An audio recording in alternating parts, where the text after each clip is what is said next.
డబ్బు సంపాదించడం ఒక ఎత్తు అయితే దాన్ని పెంచడం ఇంకో ఎత్తు. మరి మన డబ్బు రెట్టింపు అవ్వడానికి ఎన్ని సంవత్సరాలు పడుతుందో తెలుసుకోవడానికి ఒక సింపుల్ ట్రిక్ ఉంది తెలుసా? అది కూడా వందల ఏళ్ల కిందటిది. అదే రూల్ ఆఫ్ 72.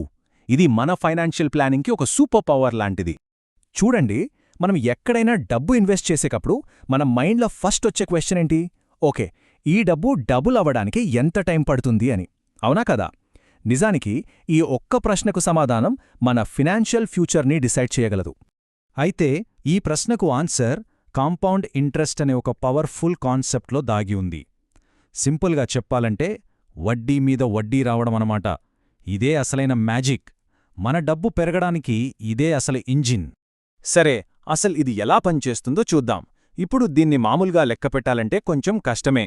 ఉదాహరణకు, ఓ $1000 5% వడ్డీకి ఇన్వెస్ట్ చేశాం అనుకుందాం. ఫస్ట్ ఇయర్ చివరికి ఏమవుతుంది? $50 వడ్డీ వస్తుంది.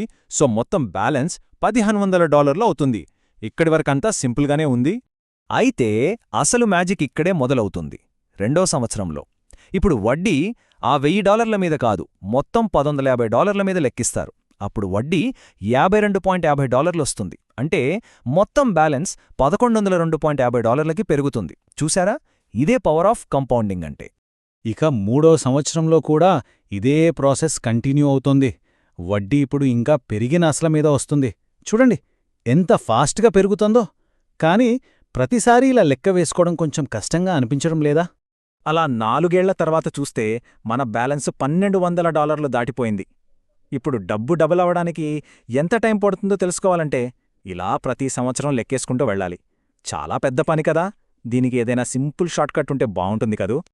అదృష్టవశాత్తు అలాంటి ఒక షార్ట్కట్ ఉంది. అది కూడా ఈనాటిది కాదు, దాదాపు 500 ఏళ్ల నాటి సీక్రెట్. 1494లో లూకా పాసియోలి అనే ఒక ఇటాలియన్ గణిత శాస్త్రవేత్త తన పుస్తకంలో ఒక మాట రాశారు. ఒక రూల్లాగా 72 అనే నంబర్ గుర్తుపెట్టుకోండి. దాన్ని ఎప్పుడూ వడ్డీతో భాగించండి అని.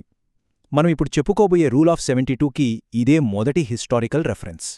సో అదే ఈ రూల్ ఆఫ్ 72. మన ఇన్వెస్ట్మెంట్ డబల్ అవ్వడానికి ఎంత టైం పడుతుందో అంచనా వేయడానికి ఇదొక సింపుల్ ఫార్ములా. సూత్రం చాలా చాలా సింపుల్. 72ని వడ్డీ రేటుతో డివైడ్ చేయడమే. అంతే. మన డబ్బు డబల్ అవ్వడానికి ఎన్ని సంవత్సరాలు పడుతుందో తెలిసిపోతుంది. దీన్ని వాడటం ఇంకా ఈజీ. రెండు స్టెప్స్. ఫస్ట్, మన ఇన్వెస్ట్మెంట్ మీద సంవత్సరానికి ఎంత రాబడి వస్తుందో చూడాలి. సెకండ్, 72ని ఆ నంబర్తో భాగించాలి. అంతే. పెద్ద పెద్ద లెక్కలు, కన్ఫ్యూజన్ ఏమీ ఉండదు. సరే, ఈ రూల్ ఎంత పవర్ఫుల్లో అర్థం చేసుకోవడానికి ఒక చిన్న కంపారిజన్ చూద్దాం. ఒకవైపు మనం చేసిన ఇన్వెస్ట్మెంట్ పెరుగుదల, మరోవైపు మనమీద ఉన్న అప్పు భారం. ఈ రెండూ కూడా కాంపౌండ్ ఇంట్రెస్ట్ అనే ప్రిన్సిపల్ మీదే పనిచేస్తాయి. ఇప్పుడు చూడండి, 8% రాబడితో మన ఇన్వెస్ట్మెంట్ డబుల్ అవ్వడానికి 9 సంవత్సరాలు పడుతుంది. అదే ఒక క్రెడిట్ కార్డ్ మీద 18% వడ్డీ ఉందనుకోండి, ఆ అప్పు డబుల్ అవ్వడానికి కేవలం 4 సంవత్సరాలే చాలు. దీన్ని బట్టి అర్థం చేసుకోవచ్చు, కాంపౌండ్ ఇంట్రెస్ట్ అనేది మనకు బెస్ట్ ఫ్రెండ్గా అయినా ఉండగలదో లేదా అతిపెద్ద శత్రుగైనా మారగలదు. ఈ రూల్తో మనం ఇంకొన్ని ఆర్థిక విషయాలను కూడా అర్థం చేసుకోవచ్చు. ఉదాహరణకు, ఇన్ఫ్లేషన్ అంటే ద్రవ్యోల్బణం మన డబ్బు విలువను ఎలా తినేస్తోంది.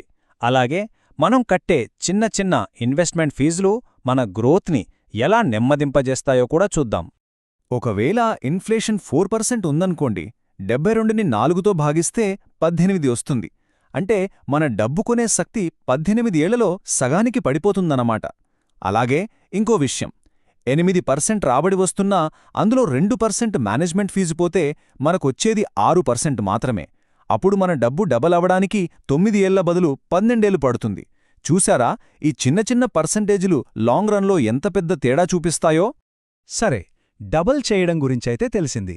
మరి మన డబ్బును 3 రెట్లు అంటే ట్రిపుల్ చెయ్యాలంటే ఏంటి సంగతి? దానికి కూడా ఒక రూలుంది.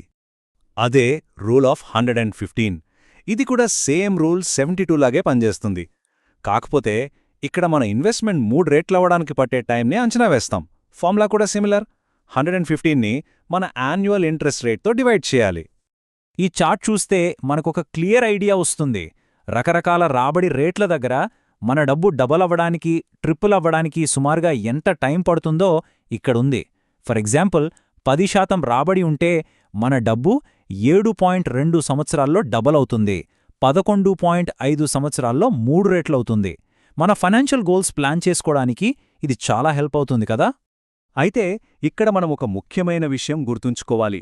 ఇవన్నీ క్విక్ ఎస్టిమేట్స్ మాత్రమే, అంటే సుమారు అంచనాలు, ఖచ్చితమైన లెక్కలు కాదు.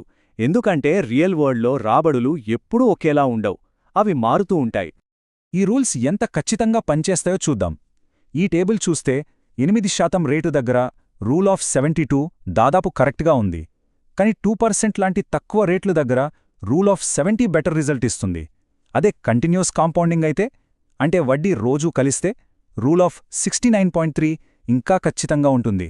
సో సింపుల్గా చెప్పాలంటే ఏ రూల్ ఎప్పుడు వాడాలి? మామూలుగా 6% నుంచి 10% మధ్య రాబడికి రూల్ 72 పర్ఫెక్ట్. తక్కువ రేట్లు లేదా ఇన్ఫ్లేషన్ లెక్కించాలంటే రూల్ 70 వాడితే మంచిది. ఇక డైలీ కాంపౌండింగ్ లాంటి వాటికి రూల్ 69.3 వాడితే చాలా ఖచ్చితమైన ఆన్సర్ వస్తుంది. అయితే చివరిగా చెప్పేదేంటంటే, ఈ రూల్స్ యొక్క అసలైన పవర్ ఆ నంబర్స్లో లేదు, అది మనకిచ్చే మైండ్ సెట్లో, ఆ ఆలోచన విధానంలో ఉంది. మనం ఇప్పటిదాకా ఏం నేర్చుకున్నాం? ఫస్ట్, కాంపౌండింగ్ అనేది మన డబ్బును పెంచడానికైనా మన అప్పును పెంచడానికైనా చాలా పవర్ఫుల్. సెకండ్, ఫీజులు, ఇన్ఫ్లేషన్ లాంటి చిన్న చిన్న శాతాలు కూడా లాంగ్ రన్లో చాలా పెద్ద ఇంపాక్ట్ చూపిస్తాయి. ఫైనల్గా ఈ సింపుల్ రూల్స్తో మన డబ్బు భవిష్యత్తును మనం చాలా ఈజీగా అంచనా వెయ్యొచ్చు. ఇదంతా మనల్ని ఒక ముఖ్యమైన ప్రశ్నకు తీసుకువస్తుంది. కాంపౌండింగ్ అనే ఈ శక్తి మన చుట్టూ ప్రతిచోటా పనిచేస్తోంది, మనం గమనించినా గమనించకపోయినా. అసలు ప్రశ్న ఏంటంటే, మన ఆర్థిక లక్ష్యాలను చేరుకోవడానికి ఈ శక్తిని మనకు అనుకూలంగా ఎలా మలుచుకోవాలి?